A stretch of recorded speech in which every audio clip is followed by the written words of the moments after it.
Bem, a semana começa com o mercado de grãos estável, à espera de novidade, e o momento, segundo os analistas, é de se proteger. E aí, para aprofundar essa análise, nós vamos à nossa conversa semanal com Donovan Maia, nosso analista da Fox Grãos. Boa tarde, Donovan, tudo bem? Boa tarde, Sebastião. Tudo ótimo, graças a Deus. Como você bem falou aí, é um clima agora de expectativa, né? A gente sabe que o mercado oscila, ele sobe, desce o tempo todo, mas nesse momento que está acontecendo agora é de espera mesmo em relação ao clima. Tanto o clima nos Estados Unidos, quando a gente olha para a soja, e aqui no Brasil, clima para a safrinha.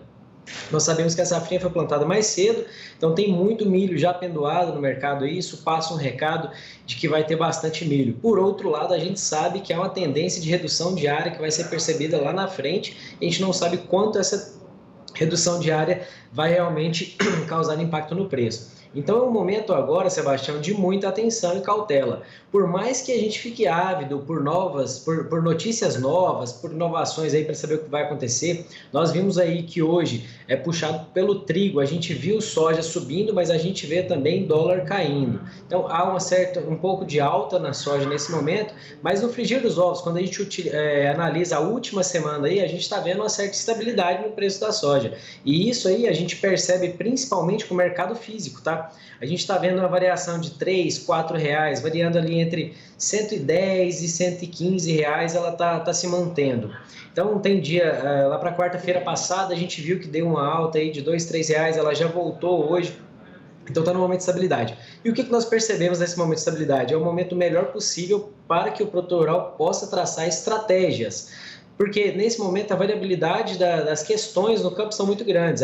Não tem soja no campo mais, né? Praticamente terminamos a colheita aí, salvo alguns pequenos talhões ainda sendo colhidos, mas está bem no finalzinho já da colheita. E agora a gente tem produtor rural que está com soja balcão, produtor rural que está com soja em armazém geral, que tem que montar sua estratégia, está montando estratégia para a soja 2025 e está com milho aí na lavoura, né? Então é um momento aí que ele tem que sentar, começar a fazer conta de custo. E quando eu falo custo, é custo de produção, custo de armazenagem e carrego desse grão, viu, Sebastião? Então, muita informação aí, né, Donovan? Bom, o cenário está estabelecido aí, né? A previsão de quedas se confirmou, né? Pelos institutos, enfim, oficiais, pelas consultorias, de queda eu estou falando aqui da soja, né? Então está estabelecido isso. Ao mesmo tempo, a gente tem aí outros fatores também, não tem a soja argentina também chegando. O que pode ainda mudar mais no fator preço aí, quando a gente fala primeiro da soja, depois a gente vai para o milho, mas no fator soja, com a safra já definida, com a Argentina chegando, enfim, com geopolítica até eu diria, o que pode mudar ainda? Difícil, Sebastião, a gente falar assim, né? O que pode mudar, porque todo mundo quer saber o que vai acontecer, né? Só que eu acho que a gente pode tomar uma linha um pouco diferente. E toda segunda-feira eu sento aqui com a responsabilidade muito grande, tá, Sebastião? E é justamente por causa disso todo mundo fica ávido por uma notícia e fala, então, peraí, será que essa soja vai subir? E o que a gente tem que ver é que agora é relação de troca. Mesmo em cima da soja colhida, a gente tem que olhar a relação de troca. Se eu for olhar para a soja agora, o que eu tenho? Eu tenho um clima nos Estados Unidos que ainda está indefinido e isso vai passar aí para o próximo mês de indefinição. Nós temos alguma entrada de soja ali na parte, vou colocar ali Paraguai, Argentina, alguma coisa assim que vai entrar. Então eu não vejo grandes alterações. E quando a gente fala que não vê grandes alterações, a gente sempre faz aquela ressalva, né? Salvo aconteça alguma coisa muito estranha. Que foi o que aconteceu agora? Porque guerra não é nada natural e não dá para a gente contar com guerra no nosso planejamento. E aí o que aconteceu? Veio uma guerra aí, começou aquele conflito. Desculpa, o ar-condicionado aqui um pouco forte. Mas começou-se o conflito e o dólar disparou. Só que quando o dólar dispara, a tendência é para cima, por exemplo, existe uma correlação negativa com as commodities internacionais, tá? Então, geralmente, soja cai, dólar sobe. E o inverso é verdadeiro. Isso geralmente acontece, não é sempre, tá? Mas isso acontece. Então, o que a gente pode esperar aí? Agora, o dólar tem uma tendência de certa estabilização. Muitos analistas, muitos operadores de mercado esperando um dólar mais alto esse ano, principalmente vendo aí o contexto político nacional. A gente sabe que a economia brasileira não está com bases muito sólidas, principalmente quando a gente olha o nosso governo, questão de dívida, e isso deixa o dólar um pouco fortalecido. Agora, em relação à soja, parece não ter grandes ralis novamente. A gente deve ficar na casa ali dos 12 dólares. que é onde ela está batendo agora, tá? Tá 11,80, subiu. Então, entre $12, vamos colocar ali no range entre 11,50 e 12,50, parece que é um preço que essa soja tende a ficar estacionada por um tempo. Então, o produtor tem que fazer as contas dele baseando-se mais ou menos nisso. E pelo que a gente está conversando em relação a custo de produção, parece estar fechando conta. O problema todo, o grande desafio é fazer na hora certa as relações de troca, porque o custo fixo está muito alto. Pois é, mas ainda assim, então, talvez fosse um momento de vender, não, eu estou querendo quase que botar você na parede numa dessa, né? É o momento de esperar um pouco mais, a gente tem aí, você fez referência à safra 25 já, há uma expectativa também de queda no preço dos insumos, aí atrelado também à condição cambial, o Vale ele contar com isso, de talvez queda na compra de insumos para novos investimentos e esperar que a soja reaja um pouco mais. É difícil mesmo, né? Preciso fazer esse balanço todo aí. Mas você diria o que nessa hora? É hora de fazer as contas, sim, mas já dá para vender? Quem já travou os custos, pelo menos? Dá, eu vou te falar o seguinte, eu acho que a pessoa o produtor rural fazendo os custos dela bem feito ali, sabendo exatamente qual vai ser o preço do ano que vem, eu sinceramente, isso não me coloca na parede não, tá? Eu sinceramente não sou a favor de ficar deixando soja disponível para negociar lá na frente quando você compra um insumo descasado. Nos últimos 2 meses teve muita oportunidade de relação de troca melhor do que o ano passado. Então, quem já está fechando seu custo aí, o que eu indico hoje é que faça seu fechamento aí a termo para entrega do grão, ou então faça no mínimo operação na bolsa para garantir o mínimo, ou seja, entra vendido na bolsa. A gente sabe que o produtor rural ainda tem muito a caminhar nessa questão de bolsa, mas sim, eu vou te falar, meu posicionamento aqui é que o produtor esteja cada dia mais vendido. Nos últimos 3 anos a gente viu que é problema a gente ficar tão pouco vendido, porque, Sebastião, falar assim, ó, realmente, olha, a safra diminuiu, a gente teve uma quebra de safra, o que a gente estava esperando foi confirmado, mas sinceramente isso não muda nada no bolso do produtor no curto prazo. E o produtor teve que vender boa parte de sua soja aí, dos que venderam, vendeu em janeiro, fevereiro, março e agora está vendendo em abril com preço muito mais baixo que podia ter negociado lá atrás com relação de troca muito melhor. Então eu sou sim a favor, dentro da relação de troca de boa parte dos custos, já fazer uma trava. Aí você fala assim, mas espera aí, o produtor gostaria de participar porque está muito apertado ou não está dando lucro?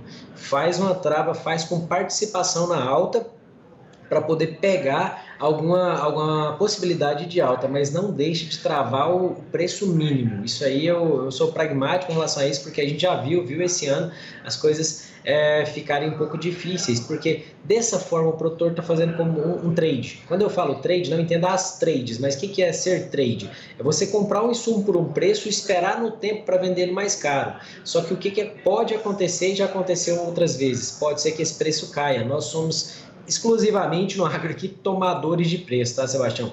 Então a gente não controla preço. E se esse preço vier abaixo, o produtor, depois de trabalhar tanto, depois de estar numa indústria a céu aberto, ele pode ser que ele perca dinheiro. Então não é isso que a gente quer. Então, assim, o que eu indico, sim, está na hora de fazer venda para o ano que vem, está na hora de fechar boas partes dos custos, fechou com a CL, faz uma trava ali para não perder mais, mas consulte seus operadores de mercado, seus consultores, para que você participe na alta, seja com seu grão físico, ou seja, com participação na bolsa. Ótimo, então uma orientação importante aí, né? É de estratégia mesmo, a partir das contas em dia, diria lá, com o travamento dos custos, principalmente. Vamos para o milho então, dona Van. A gente está aí início de safra, apesar de expectativa de redução diária, mas talvez compensação com produtividade, com expectativa de clima melhor. A janela foi obedecida direitinho, não é? E aí no milho, qual é a expectativa que a gente tem também para o mercado? Olha, eu vou passar o que nós aqui, nossos analistas, não vou dizer que nós temos analistas não, tá? Nós temos operadores de mercado e nós estamos vendo o mercado como ele funciona e pode ser que pela terceira vez o mesmo fenômeno se repita. A minha obrigação aqui, minha responsabilidade é de passar para o produtor o que ele pode fazer para que ele não passe a parte ruim que já aconteceu.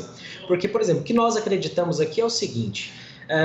nós temos muito milho no mercado e os preços estão caindo, isso é óbvio, você pode olhar na bolsa e você pode falar com compradores de milho dia a dia, os preços para a safrinha vêm caindo, por quê?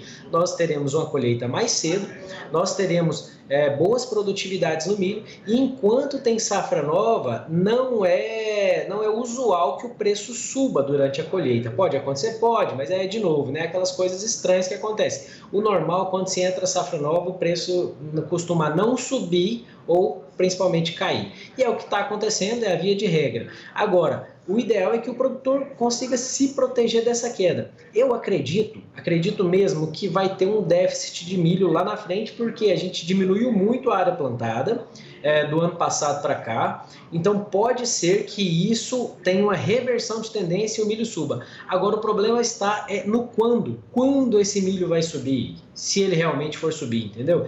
Então o que eu indico, a mesma estratégia, viu, Sebastião?